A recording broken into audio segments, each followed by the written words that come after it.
The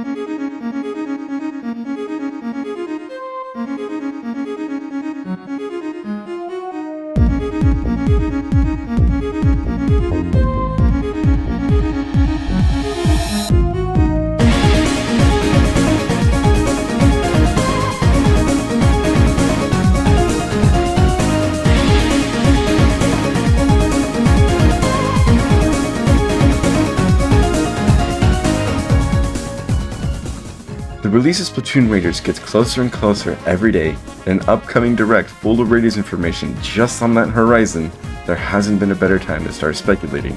However, the aim of this video is to talk about some things I would love to see in the game that would just give it that 10 out of 10 score. The overall presentation of this video is going to be like a Christmas wish list with the way I split everything into sections, but I'll give specific reasons why I think a certain way and even leave some room for speculation from the little bits of gameplay we've seen. And of course, as a disclaimer, I don't believe that everything I talk about has to show up in the game. The points I make in this video is just a critique on how Splatoon's team has handled past single-player experiences, and how the things I talk about can fix it. Well, with that all out of the way, let's get started on the first section. But before we do, I'm hoping to do more Splatoon content like this in the future, and would really appreciate it if you left a like on the video, subscribe to the channel, and turned on notifications so you never miss a Splatoon upload from me. As summer gets less busy, I plan on putting out more videos like this, and trust me, you won't want to miss them.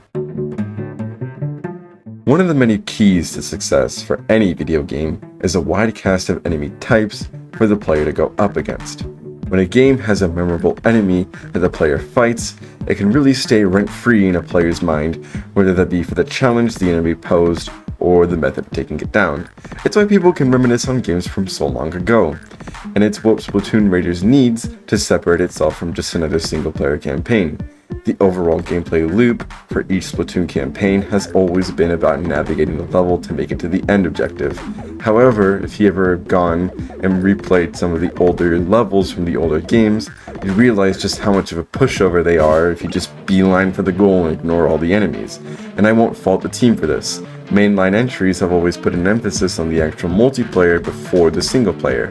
For me, single player in Splatoon has always been its side mode that aimed to offer new players insight on mechanics and stage gimmicks present in the online battles. And it's why I can get away with some of the abysmal enemy placements, and it's why the Octarians are much less of a threat in game since they don't really do much to get in the way. But Splatoon Raiders isn't that. It's a single player focused game, and thus all the efforts must go into the enemy design. The game mode that understood the need for enemies to have substance is, ironically enough, Salmon Run. This mode is Splatoon's best example of enemy variety done right, since not all of the enemies can be taken down with the run and gun playstyle that the single player campaign has drilled into the player's head, and you'll actually be punished for playing reckless. But that is how the mode was designed after all. It is a co-op mode, primarily fought with 3 other teammates, where the objective isn't making it to the end of a level and is much more complex. My main hope for Raiders is that the salmonid hordes that we encounter in levels are well placed and thought out to pose an actual challenge, but not designed in a way to just be brutally hard.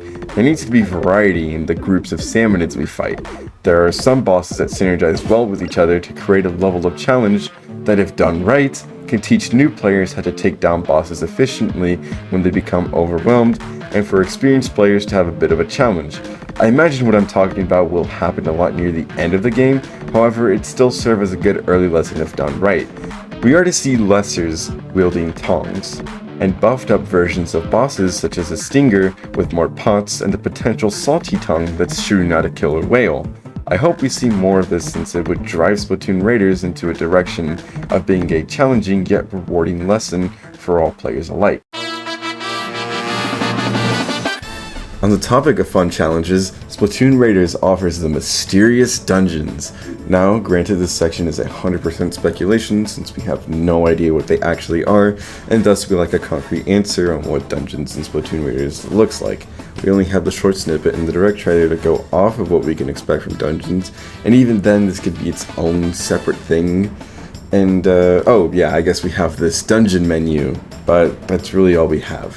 I decided to put this section so early on in the video so I could really put out my thoughts and hopefully predict some things in the upcoming Splatoon Raiders Direct. My hope for the dungeons in Raiders is that they're a fun descent akin to Side Order, and that the team uses the dungeons as a way of containing some of the difficulty in an area of the game that new players can skip, but that Seeking a Challenge can take.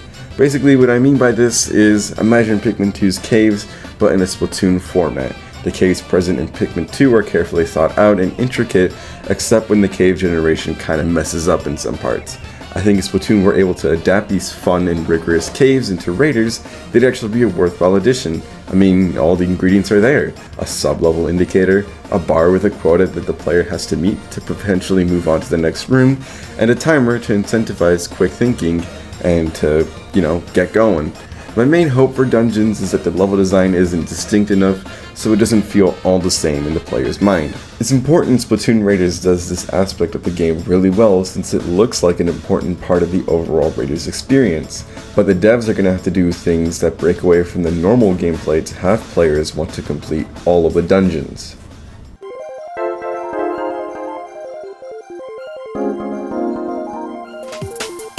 Now, this is another speculatory section, however, I still think it's vital that Raiders handles this addition well, since I believe it could really boost the longevity for the game if done correctly. If you don't know what I'm talking about, when the release date for the game was initially revealed, a small batch of tweets came out daily after that trailer. And, in one of the tweets that they just randomly posted on Twitter one day, they confirmed that we would be getting an online co-op, and up until now, they haven't elaborated on how exactly that would look like. Some of the ideas that have floated around in my head since online was revealed were things like it maybe being a specific online co-op mode separate from the main campaign, or would it be like Super Mario 3D World in the sense that 4 players are able to traverse a level together and ultimately complete the game. Again, we have no idea what the online in Raiders is going to be like, and that's what worries me, since I really do believe that they have something good on their hands here that could easily boost player engagement. It's why a lot of old single-player games are modded by people so that they can play with their friends, and even newer single-player games just have online as a part of the game. And we can assume Splatoon Raiders will try something similar, however this can't be everything that online has to offer. If Nintendo wants to sell the online of Splatoon Raiders, they're gonna have to give it more features than just being able to raid with your friends. It'd be so great if there was an objective or fun event in Raiders that could only be done in the game and replicated nowhere else. The Switch 2 is going to offer a lot more processing power for Raiders, so I really do hope that they don't hold back on delivering a fun online. Of course, the online part of this game is all up to assumption until we're explicitly shown what it is, but if they want to sell this game to a newer audience, they have to make the online enticing enough to warrant players coming back long after they had their fill.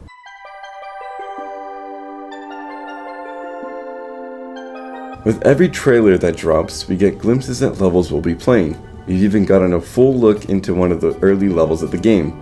The overall level design to me seems a little uninspired with just blocks, ramps, and flat areas scattered about. It reminds me of Octo Canyon's level design, and well, we all know how that campaign went down. However, there are some glimmers of hope sprinkled throughout the levels that actually use the natural environment to the player's advantage, which is a first for Splatoon. Past Splatoon campaigns as a lesson would have an entire level built around a new gimmick.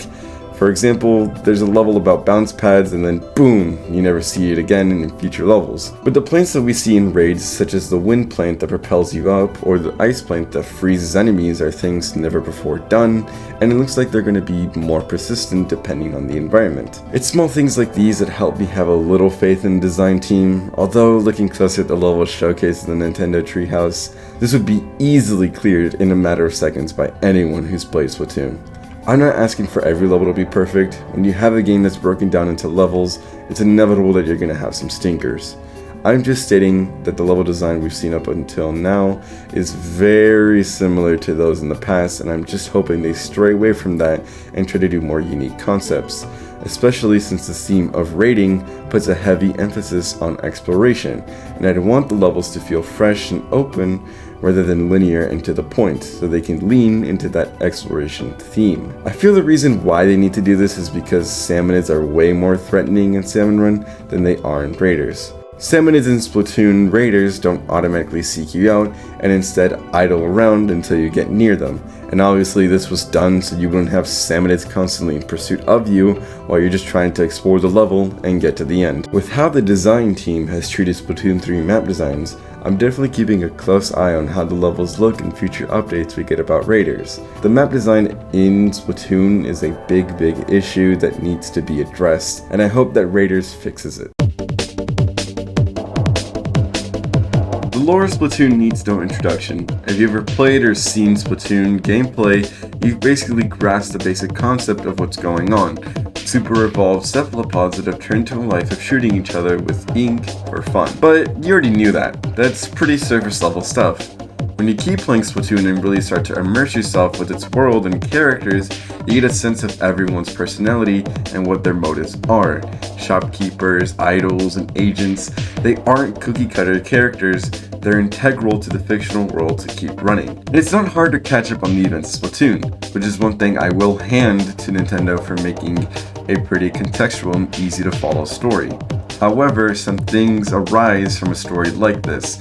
Poorly translated lore, which often leads to community misinterpretation, untold lore only revealed in interviews or art books, and the game's ignorance to elaborate on why things are a certain way. I can't help but call out some of the cons of having such a simple story, because if the average player were to keep digging, they'd find a whole treasure trove of lore in Splatoon. And I hope Raiders is able to deliver on actually being able to tell a cohesive story, while still offering insight on Salmonid culture and deep cut history. I believe that if the game fails at being a story mode, then it misses out on a lot of potential. This is the first time Salmonids are being put on a spotlight, and I really do think that the writers need to do a good job at characterizing them. On the topic of characterization, I hope that Deep Cut gets a spotlight, since to me it feels weird that they turn to treasure hunting so far away from the spotlights. I hope we get nice little interactions between the members that offer a look into their past, since their main game, Splatoon 3, does a horrible job of contextualizing them and giving them a soul, and it just feels like they fill the role as idols for the sake of needing chaotic idols. And don't get me wrong, Splatoon doesn't need masterful level writing. It just needs that step up from what we usually expect so people can take the franchise seriously. Oh yeah, and one more thing. The Nintendo Treehouse did basically confirm that we'd be getting sunken scrolls back for every level we raid, which if you don't know, these scrolls are the writing team's way of hiding some really cool and interesting lore as a reward for thoroughly exploring a level. But Raiders cannot be dependent on this feature alone to tell its niche lore. A really great idea that comes to mind is a member of Deep Cut studying a relic you find while raiding and learning about its background and past. Something like this may seem small, but it honestly go a long way.